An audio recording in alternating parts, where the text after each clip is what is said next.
দেখছো? আমার রূপ? সন্ধেবেলা যে আমাকে অপমান করেছিল ভেবেছিলাম সেটা রাজলক্ষ্মীর মুখোশ, কিন্তু এখন দেখছি মুখোশটাই যে মুখ হয়ে গেছে পিয়ারি বাই।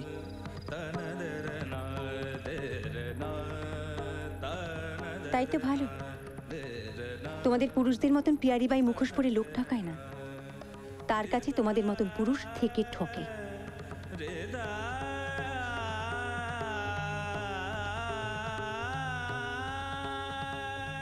তোমার ঠকানোর খেলার মধ্যে আমি এসে বড় ভুল করেছি পিয়ারি ভাই। না তো কি আমার ভুল? যে রাজলক্ষ্মীকে মামারা বুড়ো বামুনের সঙ্গে বিয়ে দেয় শুধু চাঁদ চাবার ভয়ে, যে রাজলক্ষ্মীকে নিজের মা কাশি নিয়ে গিয়ে একবার বেঁচে দেয় সেটের হাতে, আর দ্বিতীয়বার না বেচতে পেরে রটিয়ে দেয় মৃত বলে, যে রাজলক্ষ্মীকে ছুঁয়ে তোমাকে অনুতাপ করতে হয়, এই পাপের থেকে উদ্ধার করে বর্মায় নিয়ে যেতে পারো না সমাজ আর সংস্কারের ভয়ে। সব ভুল কি তার? তোমাদের কোনো ভুল নেই? আর মাঝরাতে এভাবে বাড়ি ফেরাটাও কি আমাদের ভুলে?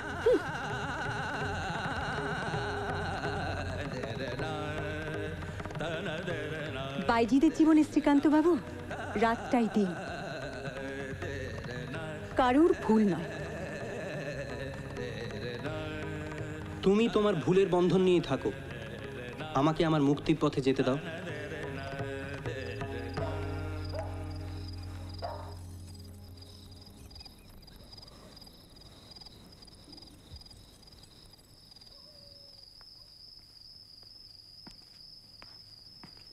কি রে শ্রীকান্ত, তুই একা? তুই কোথায় গিয়েছিলি আমাকে একা ছেড়ে? কমল কোথায়? কমলও আমাকে একা ছেড়ে নিজের কাজে গেছে। একা রেখে গিয়েছিলাম, ত্যাগ করে তো আর যায়নি।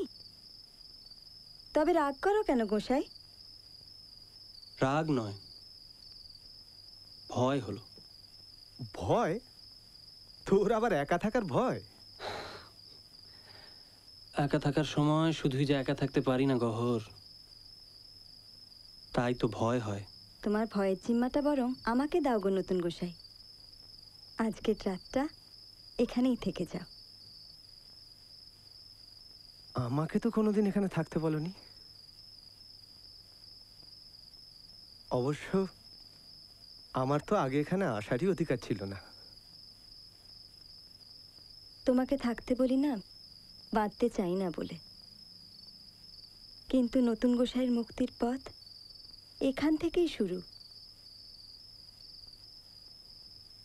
তুই তবে থাক রে শ্রীকান্ত, আমি নবীনকে দিয়ে তোর বাক্স পাঠিয়ে দিচ্ছি।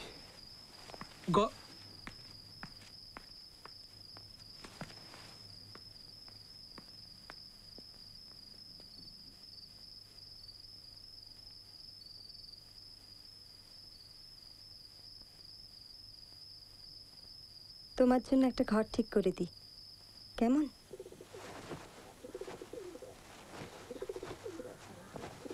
এভাবে খবর না দিয়ে এলে তোমাকে কোথায় থাকতে দিই বলো তো? যে ঘরে থাকতে সেখানে এখন মোক্ষদা মাসি থাকে। ও, তোমার এত বড় বাড়িতে আমার থাকার জায়গা নেই? হুম। তাহলে নিচের বারান্দায় একটা কম্বল পেতে দিতে বলো। পাটনা স্টেশনের প্ল্যাটফর্মের থেকে সেটা তো খারাপ হবে না। সত্যি কথাটা কি জানো, তোমার সঙ্গে অনেকদিন ঝগড়া না করে বড় অশান্তিতে ভুগছিলাম, তাই চলে এলাম। যাতে আবার আমাকে নতুন করে কাঁদিয়ে যেতে পারো। ধরো না তাই। মা, বিছানা হয়ে গেছে মা। কোথায়? গিয়েই দেখো না।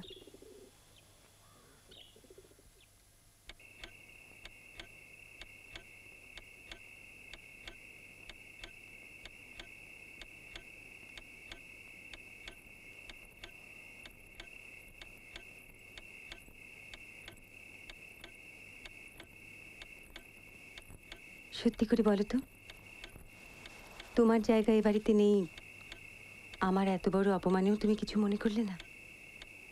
বাচ্চাদের মতন ঠোঁট ফুলিয়ে রতনের পেছন পেছন চলে এলে। তুমি যেন আমারই একটা অংশ লক্ষ্মী, তাই তোমার করা অপমান আমার গায়ে লাগে না। তবে কেন সেদিন পিয়ারি বাইয়ের উপর রেখে চলে গেছিলে? সেদিন তো তুমি আমাকে অপমান করনি, আমাকে উপলক্ষ করে তুমি নিজেকে করেছিলে। আমি তোমাকে যা খুশি বলতে পারি, কিন্তু অন্য কেউ তোমাকে কিছু বলবে সে আমার সহ্য হয় না। তুমি হলেও না।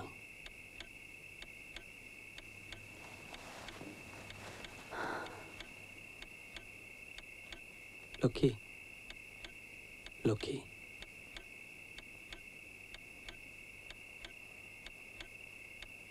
আমি জানতাম গো,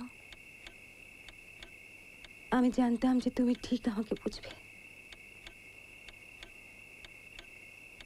তুমি আমাকে কোনোদিন খারাপ ভাবো না।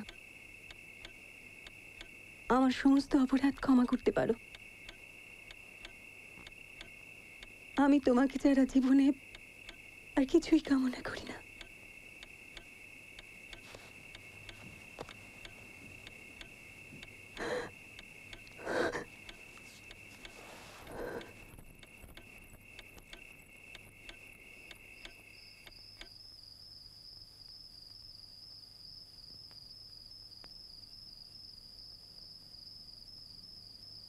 আমি নতুন গোসাই, ভূত নই। ভূত নও, ভবিষ্যৎ।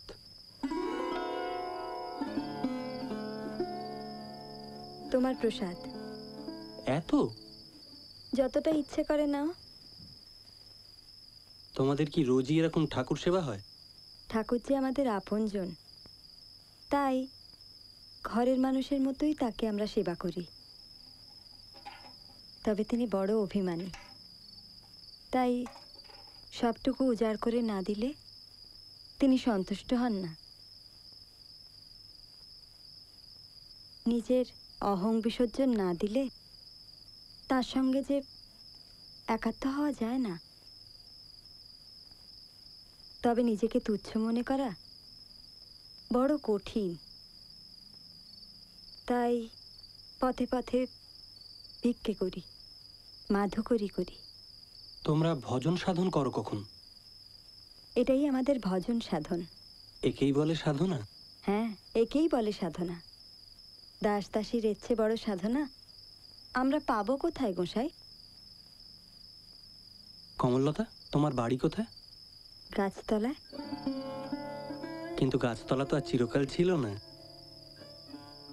তখন ছিল একটি ইট কাঠের তৈরি কোনো একটি বাড়ির একটা ঘর। কিন্তু সেই গল্প করার তো সময় নেই গোসাই, আমার এখন অনেক কাজ। তুমি প্রসাদ নাও।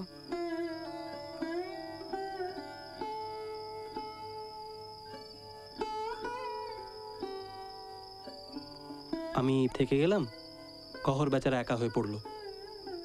তুমি এটা বোঝো না নতুন গোসাই, যে তার একাকিত্ব এই আখড়ায় দূর হওয়ার নয়। পাছে তার দুঃখ তোমার ধ্যান ভঙ্গ করে, তাই বুঝি তার আখড়ায় থাকা নিষিদ্ধ?